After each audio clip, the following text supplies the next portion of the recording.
देखिए क्या क्या पावर्स और फंक्शंस हम लोग को लोकसभा की देखने को मिल रही है, तो इस पर जो है वो थोड़ा सा ध्यान रखना, क्योंकि इस टॉपिक को हमने डिटेल में अभी जो है वो कवर किया हुआ है, तो इसको हम लोग अभी रिवाइज कर रहे हैं बस एक बार। तो सबसे पहली चीज तो मनी बिल के बारे में हम बात करें तो मनी बिल जो है वो सिर्फ और सिर्फ कहां पर इंट्रोड्यूस होती है? लोकसभा के अंदर। और राज्यसभा मनी बिल को जो है वो रिटर्न नहीं कर सकती। अगर रिटर्न करती है कुछ रिकमेंडेशन के साथ, कि जैसे कि लोकसभा से बिल पास होकर मनी बिल जो है वो राज्यसभा के पास हुआ गया, तो राज्यसभा बोलेगी कि यार इस बिल में ये चेंजेस कर दो। तो उन्होंने जो चेंजेस दिए हैं उसको या तो एक्सेप्ट करना या रिजेक्ट करना पूरी तरह से लोकसभा के हाथ में है।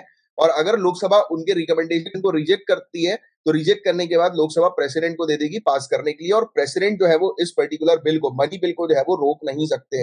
वो उन्हें पास ही उनको करना पड़ेगा, कि मनी बिल के केस में प्रेसिडेंट जो है वो बाउंडेड है उसको असेंट देने के लिए, राइट। और राज्यसभा सिर्फ 14 दिन तक ही मनी बिल को जो है वो होल्ड करके रख सकती है। फिर इसके अलावा कॉन्स्टिट्यूशनल अमेंडमेंट बिल के बारे में हम लोग बात करें, यानी कि संविधान को अगर संशोधित करना है, संविधान का अगर संशोधन करना है, तो उसके लिए थोड़ी सी स्क्रीन थोड़ी सी पीछे चल रही है वाईफाई के कारण, आई थिंक। एक मिनट इसको आने दो। तो जैसे मैंने आपको बताया, अभी वापस स्क्रीन पर कंटिन्यू करता हूं कि लोकसभा से बिल जो है वो राज्यसभा के पास गया, राज्यसभा ने बिल को अगर रिटर्न कर दिया और लोकसभा ने उस उनके रिकमेंडेशन को, राज्यसभा के रिकमेंडेशन को एक्सेप्ट नहीं किया, तो फिर लोकसभा डायरेक्ट उसको प्रेसिडेंट को भेज देगी, और प्रेसिडेंट बाउंडेड है उस बिल को पास करने के लिए, मनी बिल को जो है वो पास करने के लिए। तो ये फैक्ट ध्यान में रखिएगा, मनी बिल के केस में प्रेसिडेंट जो है वो मनी बिल को रोक ही नहीं सकते, ना राज्यसभा मनी बिल को जो है वो रोक सकती है, ना रिजेक्ट कर सकती है। वो रिकमेंडेशन देकर वापस कर सकती है, रिकमेंडेशन को फॉलो करना ना करना पूरी तरह से लोकसभा के हाथ में है। अब हम बात करें कॉन्स्टिट्यूशनल अमेंडमेंट बिल के बारे में, यानी कि संविधान को संशोधन करने वाला जो बिल हम लोग को देखने को मिलता है, तो क्या वो सिर्फ लोकसभा में इंट्रोड्यूस होता है? तो नहीं, ये गलत जवाब है।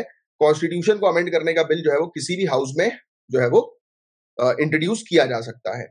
अच्छा, जब ज्वाइंट सिटिंग होती है, तो ज्वाइंट सिटिंग पहली चीज तो आपको ध्यान में रखनी है, लोकसभा के फेवर में होती है। जब भी कभी कोई ज्वाइंट सिटिंग होगी, यानी कि लोकसभा और राज्यसभा के सदस्य एक साथ बैठेंगे, तो हमेशा फायदा मिलेगा लोकसभा को, क्योंकि लोकसभा के मेंबर जो है वो ज्यादा है।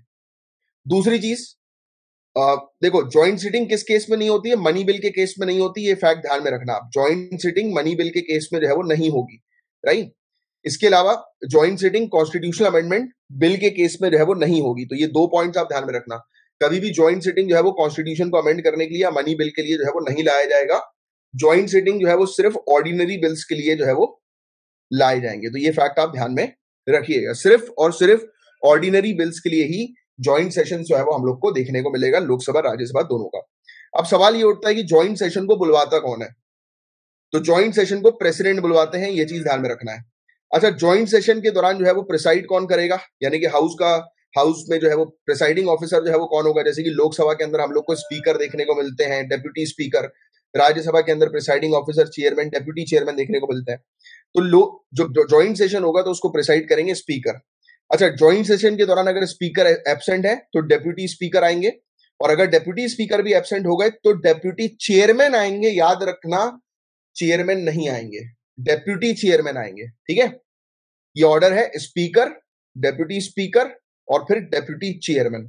तो ये ऑर्डर हम लोग को देखने को मिल रहा है। और इसके अलावा जो डिमांड होती है ग्रांट्स की, यानी कि अनुदान की, ग्रांट्स यानी कि अनुदान, आपने कई बार सुना होगा कि सरकार ने जो है वो इस राज्य को ग्रांट दिया। तो ये जो अनुदान होता है, ग्रांट होता है, ये सिर्फ लोकसभा में ही जो है वो लाया जाता है, क्योंकि सरकार जो बनती है वो लोकसभा से बनती है, राइट।